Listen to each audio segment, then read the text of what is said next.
मागच्या 6 महिन्यापूर्वी ह्या प्रश्नाचं म्हणजे मला प्रश्न विचारलेला होता प्रसारमाध्यमांनी की संतोष अण्णा देशमुख हे सरपंच होते.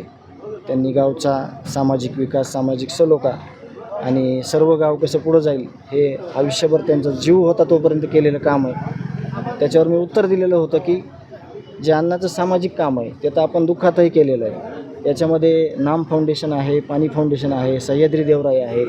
त्याच्यातून जे काम गावामध्ये केलं सामाजिक वारसा संतोष अण्णाचा ते आम्ही प्रामाणिक केलेलं आहे. आणि जी संतोष अण्णाची गावातली टीम होती त्या टीमनं प्रामाणिकपणे जे काही राहिलेलं काम आहे ते काम करण्याचा प्रयत्न केलेला आहे आणि तसं विजन देखील पुढं ठेवलेलं आहे. तर याविषयी जे गावकरी आहेत, कुटुंबातील सदस्य आहेत आणि सर्वजण या केसमध्ये ज्यांनी सहकार्य सगळ्यांनी केलेलं आहे, दिवसरात्र एक करून या देशमुख कुटुंबियाच्या जे पाठीशी राहिलेले आहेत त्या लोकांना म्हणजे सर्वस्वी या गोष्टीची म्हणजे अधिकार आहे आणि त्या अधिकाराचा वापर ते कशा पद्धतीनं करतील किंवा ते कशा पद्धतीनं गाईड करतील आणि या बाजूला कसं हाताळतील निवडणूक या विषयाला हे आपल्याला बघणं आहे. संतोष देशमुखांच्या नंतर नाही, मला सगळ्यात महत्त्वाचा हा केसचा भाग आहे न्याय.